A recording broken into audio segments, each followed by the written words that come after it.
What's up everyone, my name is Keen, welcome to my channel. Let's get right into the recap.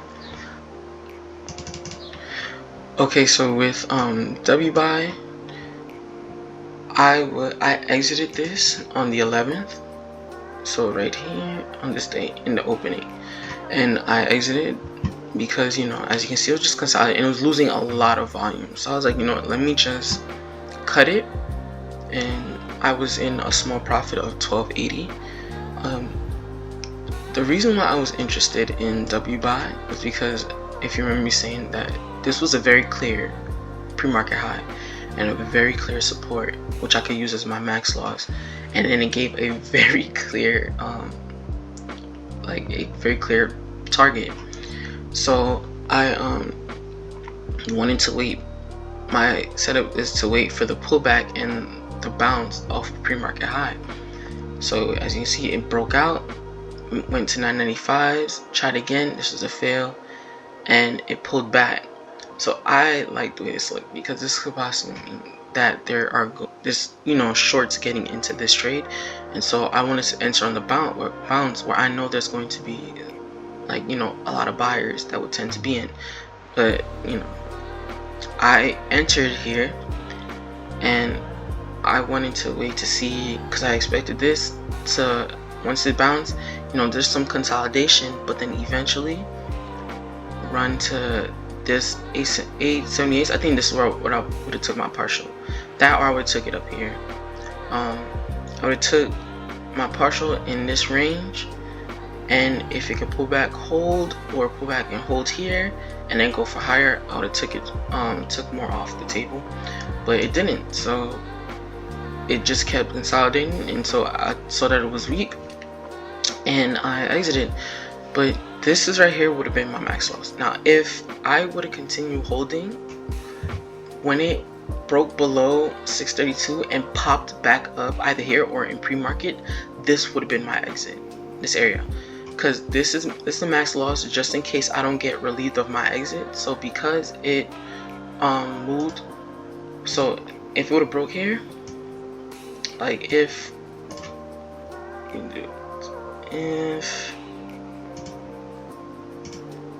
say it would have broke below and then do a bounce like that, my exit would have been right here. Okay, so just like how it did here, broke below and this, that would have been my exit. This is a max loss just in case I don't ever get this kind of an exit, and this is well within my range. So if I would have lost this trade, I would have lost $50. That was my max loss. Okay, oh yeah, and by the way, I traded this with 40 shares. So now it's on to the next. So with KZIA, remember my setup is for pre-market high, the bounce of pre-market high. So it first did, it put its pre-market high here, then it broke out. So since it broke out here, I was looking for the pullback and hold of this breakout area. So when it did, I entered around here but I entered kind of high at 9, because I saw how weak he was. So I entered kind of high at 955. So because I had set an order out like around here, and it filled me, but then it hit the true area. Then it broke below, so I was like, okay, this is not good. I'm going to have to exit. And remember when I told you that when my max loss is set, if it breaks below and bounces up to give me my exit, I will take it. So it bounced up and I got filled at 921 here, and that was it. So I was out of the trade by this point. Then it broke back above, made this next area, and I was like, okay, it's showing some strength again, and it reclaimed this area, so let me enter here. So then I entered this. I entered around here, I think around here at 933. So when it entered, it broke below, but I was like, you know what, this might be a trap, so I'm just going to hold it and see what's going to happen. And it did. So it broke back above and held. So I was like, okay, so this is where strength is building, momentum is building. We might see some shorts cover if there was any shorts that did enter in these areas, and it did a good pop over VWAP, but then it rejected this area again. And this is where I say that I didn't trade well on this, because I should have taken into consideration this VWAP. This is a VWAP based on a large volume day. So this, it got some weight on it. So like, I should have considered that it broke out and it tried to hold on around it, but it failed. Then it broke out again, and then it failed this same area, this 1191 area, and it broke below it again, tested it as resistance, and it broke below. So like, yeah, this is being treated with some respect. So I should have considered that and was like, you know what, I shouldn't enter this trade back again. I should wait to see if it can break out and hold this 1191 area. If it can break out, like if it can break out and pull back like that, I could enter here. My max loss would be this 928, and then keep holding. So 928 would have been lost. It's like a $2 and change risk, right, for the max loss, though, for a $4, about around roughly $3 to $4 gain. So I would have held that, probably held even for a little higher, and my exit, a partial would have been here, and then keep going and so forth. I didn't do that. I was looking at this area because I guess in my mind I wanted the best possible number entry so I can make more of a profit. But it is what it is. I took this loss. The first loss when I entered 955 and exited 921, it was a $17 loss. And the second one, I entered at 933 around back in the retest, but I exited at 948. So I believe I exited around this area because I was like, you know what, I'm not feeling it. Yeah, I exited early. I was like, I'm not feeling it. I should have waited. This is when I realized, actually, this sector is when I realized, like, I should have waited until up here. So I exited, and that's when it did this pop, and I was like, yeah, see, it's a good thing I did, because this could have possibly failed. And it ended up, consolidating, and it still is. So I'm like, this just looks like a repeat of WBUY. So I was like, I'm just like, leave it alone. This second one, when I entered 933 and exited 948, was a profit of 750. This day is considered break even. It was a positive 950 day. Now this one I traded good. I could have traded a little better, but I still did pretty good.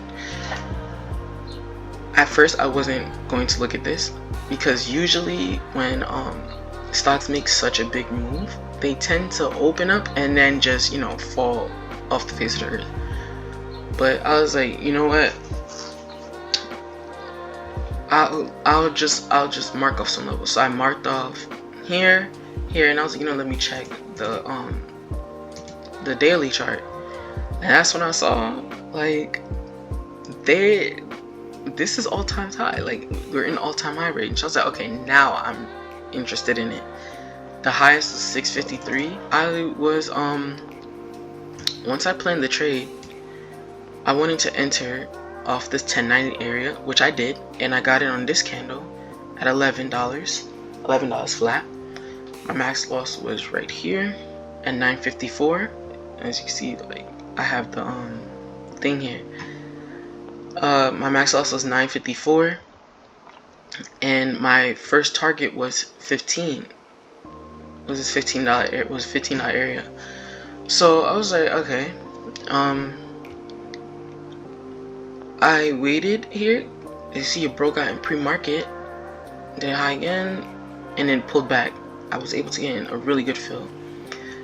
It broke out here. I was able to exit like near the top of this halt, and I exited at 1502. I didn't near the exit the top, because I think the top was like 1544. I exited at 1502, like right after it crossed over this area. Then it held, did a nice hold actually. Then it went to 19. I didn't get into this, but then it pulled back, and when it did this, it made a lower high kind of. That's when I started getting like, oh, maybe this is going to fail here, which I shouldn't have done, because at this point, as long as it didn't break 13, it was still bullish. So I had exited on this candle, but I exited, like, I had a partial set right here, and I didn't get filled until it ran, like, fell to 1571. I was like, you know what, it is what it is. Slippage, there's nothing I can do about it. I'm not, like, I'm still up, you know what I'm saying? So I waited, and it held this area. So now this is no longer the support for me. This became the support, because you see it's trying to hold higher. It has 1, 2, 3, 4, 5, like multiple attempts at holding this $15 area. So that's okay. I'll just wait it out. When it ran, so now I have a new resistance here. 19, it built its resistance. So then when it ran to here, I made a partial right here, and I got out at 1901 or 19 flat. Excuse me. Got out at 19 flat, and then I waited for it to break out. It never gave its chance. It broke below, so I was like, all right, if it breaks below this, it's considered weak, because as you see, it built support and it's no longer bullish. So it broke below, bounced off 13, but then when it came back up here, this is where I took my exit at 15.20, and then as you can see, it broke down. So it was a better trade, and on this trade I made $238.30.